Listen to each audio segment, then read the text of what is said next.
Bismillahirrahmanirrahim. Assalamualaikum warahmatullahi wabarakatuh. Alhamdulillahirabbil alamin. Allahumma shalli ala sayyidina wa maulana Muhammadin wa ala alihi wa sahbihi ajma'in. Amma ba'du. Teman-teman, adik-adik para pecinta kitab berbahasa Arab, alhamdulillah di depan kita ada kitab perukunan. Jadi sekarang kita mencoba belajar membaca kitab Arab Melayu. Nah, semoga kita cepat terbiasa karena jujur saya jarang membaca kitab ini. Jadi untuk melengkapi video-video kita, jadi kita coba baca karena ini kitab yang sangat terkenal juga yang sudah tersebar di Nusantara semenjak zaman dahulu.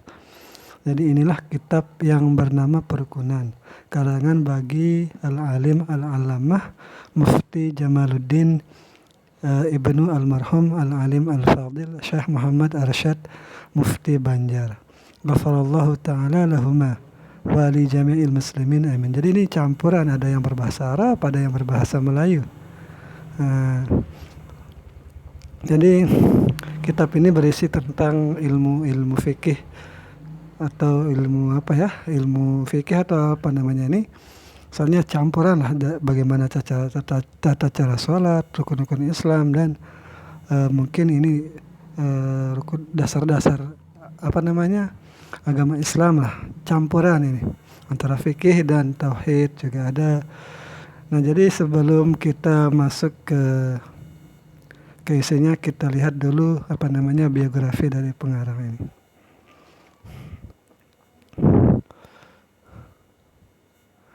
Nah, ini kita baca sedikit saja. Jadi nama aslinya lah Parukunan, ini bahasa Banjarnya itu, tetapi ketika masuk ke bahasa Melayu menjadi Parukunan. Nah, satu lagi kitab fikih berarti ini kan, kitab fikih berbahasa Melayu beraksara Jawi atau Arab Pegon. Nama lengkap penulisnya adalah Syekh Jamaluddin bin Syekh Muhammad Arsyad Al-Banjari. Lahir tahun 1780 Masehi di Banjar. Ini sangat-sangat lama ini. Biasanya ulama yang kita tahu itu lahirnya paling mentok 1800-an, ini sudah 1700-an. Itu ulama-ulama Nusantara lah gitu, seperti Syekh Muhammad Nawawi 1813, Syekh Bangkalan, saya tidak ingat tahun berapa beliau, tetapi begitulah tahun 1800-an. Tetapi beliau ini lebih tua lagi. Mungkin pada zaman-zamannya Wali Songo ini.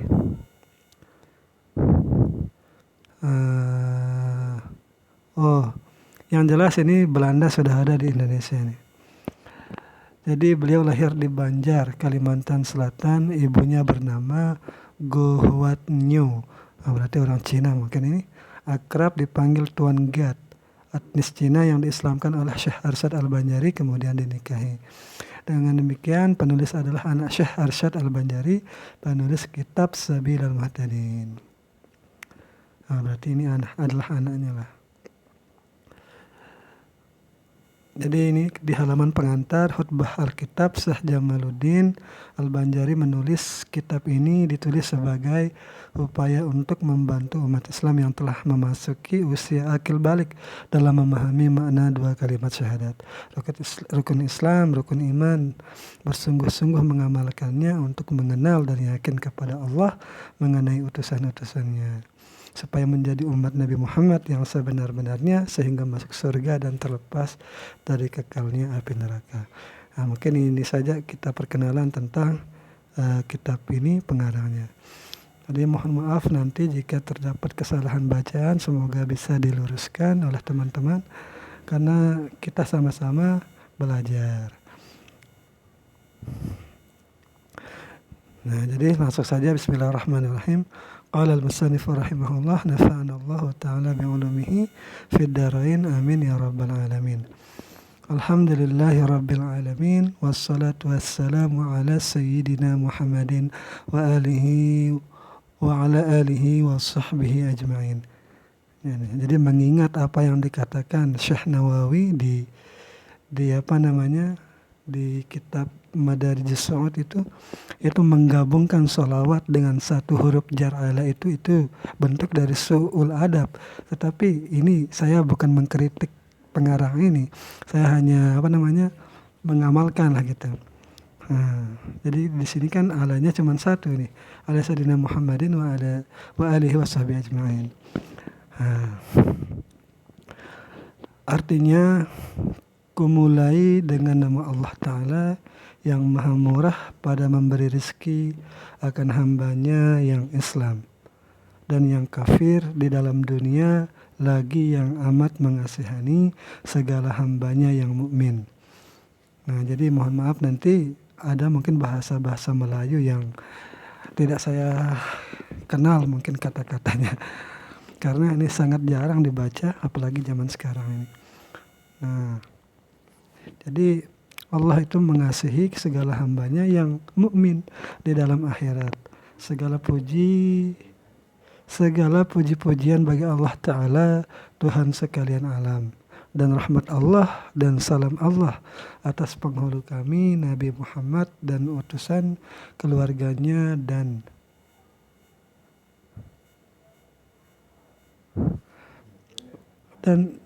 sahabatnya sekaliannya. Amma ba'du. Adapun kemudian daripada itu, maka ketahui olehmu wahai tolib, wahai santri lah gitu. Jadi kita seperti baca buku bahasa Indonesia saja ini tanpa ada sarahnya ya. Kita baca lurus saja. Bahwasanya sungguhnya, ini seperti sesungguhnya tetapi cuma satu sinnya. Bahwasanya sungguhnya fardu atas tiap-tiap laki-laki dan perempuan yang akil balik mengetahui akan makna dua kalimat syahadat dan mengetahui segala rukun Islam dan rukun iman dan menyungguhkan dengan hati akan segala i'tikad di dalamnya daripada mengenal Allah Ta'ala dan mengenal segala pesuruhnya supaya menjadi Islam sebenar-benarnya daripada umat Nabi kita Muhammad sallallahu alaihi wasallam. Jadi mungkin ini bahasa ini memang terkenal dulu. Dulu bahasa Melayu adalah bahasa yang bahasa perdagangan lah, bahasa pemerintahan. Karena dulu Belanda menjajah Indonesia, jadi administrasinya itu bahasa Melayu. Akan tetapi setelah tahun 1928 bahasa Melayu diganti namanya menjadi bahasa Indonesia oleh Pak Tabroni di Kongres Bahasa 1926. Barulah 1928 diresmikan.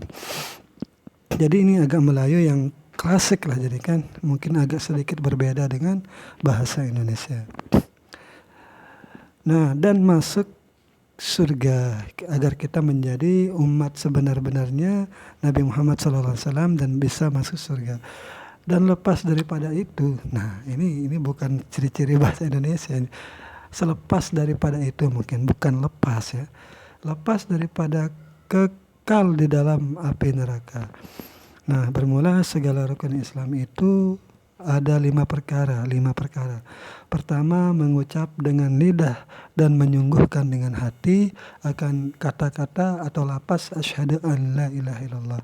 Artinya ku ketahui dengan hatiku dan ku tasdikkan dengan tasdik yang putus bahwa sesungguhnya tiada Tuhan yang disembah dengan sebenar-benarnya pada wujud hanya Allah Ta'ala, zat yang wajib adanya lagi menjadikan sekalian alam. Artinya menjadikan ini menciptakan sekalian alam. Dan mengucap dengan lidah dan menyungguhkan dengan hati akan lafaz wa asyhadu anna Muhammadan abduhu wa rasuluh. Artinya ku ketahui dengan hatiku dan ku tasdikkan dengan tasdik yang putus bahwa sesungguhnya Nabi Muhammad sebenar-benarnya hamba Allah dan pesuruhnya kepada sekalian jin dan manusia. Jadi Nabi Muhammad diutus untuk manusia dan jin. Kedua, mendirikan sembahyang 5 waktu. Ketiga, puasa pada bulan Ramadan. Keempat, memberi zakat. Kelima, naik haji ke Baitullah jika kuasa engkau berjalan kepadanya. Jadi berjalan di sini bukan berjalan kaki, tetapi berjalan untuk menjalaninya lah gitu. Ya pasti tidak jalan kaki kan. Nah, bermula rukun iman itu tentang rukun Islam. Nah, atau disingkat dengan hadis ketika Iblis datang ke Rasulullah, apa itu Islam? Anta syahada an la ilaha illallah wa anna Muhammadar Rasulullah wa iqamas salah wa ita'az zakah wa shaum Ramadan wal hajjal baiti man istata'a ilaihi sabila. Nah, kalau nggak salah seperti itu lapasnya. Dan mana dia nih? Bermula rukun iman itu yaitu amantu billahi, yaitu artinya telah percaya aku akan Allah Ta'ala, yaitu menyungguhkan dengan hati akan bahwa sesungguhnya bagi Allah Ta'ala itu wujud. Nah, ini berarti ini bukan bukan amantu tentang iman ada 6, berarti ini lebih ke sifat 20-nya dulu ini.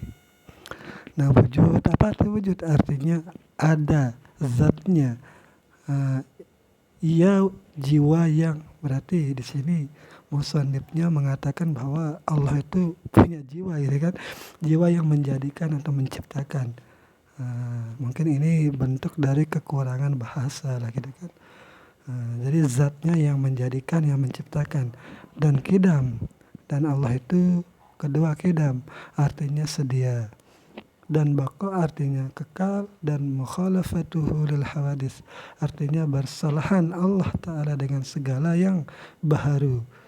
Nah, ini mungkin, jadi kan makhluk itu dia akan hancur. Nah, artinya Allah tidak akan seperti itu, yaitu dia akan berbeda dengan makhluknya, dengan sesuatu yang baru lah gitu. Dan qiyamuhu binafsihi, artinya yang berdiri dengan sendirinya. Dan wahdaniyat artinya esa, ia bukan Allah jisim, artinya bertubuh, dan bukan ia jauhar, artinya asal sesuatu, dan bukan ia arad, artinya berubah-ubah, dan tiada berpihak pada suatu pihak, dan tiada ia bertempat pada suatu tempat, dan tiada ia bertempat,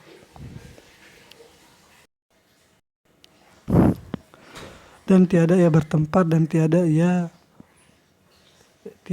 diperanakan, dan tiada ia beribu dan berbapak, dan keluarga, dan bersaudara, dan sebangsa dengan seseorang jua pun, artinya tidak beribu, tidak berkeluarga dengan sebangsanya lah gitu, tidak berpaman dan lain-lain. Seperti firman-Nya yang maha tinggi, apa walam yakul lahu kufuwan ahad, artinya dan tiada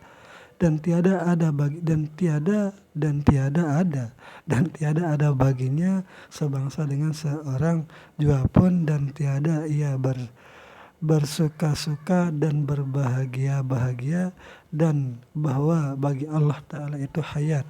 Apa arti hayat? Artinya hidup. Dan qudrat artinya kuasa, dan iradat artinya berkehendak. Dan ilmu artinya tahu, dan sama artinya mendengar, dan basar artinya melihat, dan kalam artinya berkata-kata, dan ia jiwa yang menjadikan dan menghidupkan yang mematikan, dan yang memberi rizki, seperti firman-Nya yang maha tinggi, Allahul ladzi khalaqas samawati wal ardi wallahu khalaqakum wa ma ta'malun. Artinya Allah Ta'ala jiwa yang menjadikan 7 petala langit dan 7 petala bumi, dan Allah jiwa yang menjadikan jiwa atau jiwa ya, Allah jua. Allah jua yang, mohon maaf tadi salah mungkin. Artinya Allah Ta'ala jua yang menjadikan 7 petala langit dan 7 petala bumi. Dan Allah jua yang menjadikan kamu dan barang perbuatan kamu. Kedua, percaya akan segala malaikat. Ini percaya, berarti dirincikan dulu. Allah itu percaya kepada Allah dan kepada Rasulnya. Amantu billahi wa malaikatihi wa kutubihi wa rusulihi. Jadi malaikat kedua percaya akan segala malaikat, artinya menyungguhkan dengan hati bahwasanya segala malaikat itu hamba Allah, bukan mereka itu perempuan dan bukan mereka itu laki-laki, dan tiada mereka itu beribu dan berbapak, dan tiada mereka itu beristri dan beranak, dan tiada mereka itu tidur, dan tiada mereka itu bersyahwat, dan tiada mereka itu makan dan minum, dan tiada mereka itu berbuat durhaka akan Allah Ta'ala, dan adalah tubuh mereka itu terlebih halus dijadikan Allah Ta'ala akan mereka itu daripada cahaya, dan perbuatan mereka itu barang yang dituhankan, barang yang dituhankan, dititahkan Allah Ta'ala adalah mereka itu atas rupa berlain-lainan, atas mereka atas pekerjaan yang berlain-lainan, ditentukan setengah mereka itu menyangga aras Allah Ta'ala, dan setengah mereka itu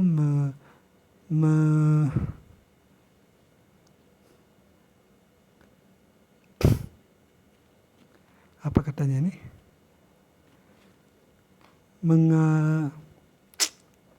setengah mereka itu surga, katanya terima surga dan neraka, mengawal katanya nih, mengawal surga dan neraka. Jadi ini maksudnya malaikat Malik dan Ridwan ini.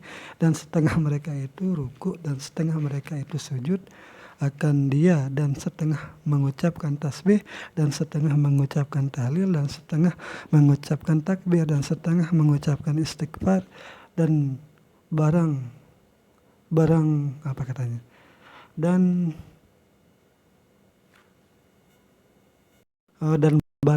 barang sebagainya. Dan adalah malaikat itu terlalu baik hingga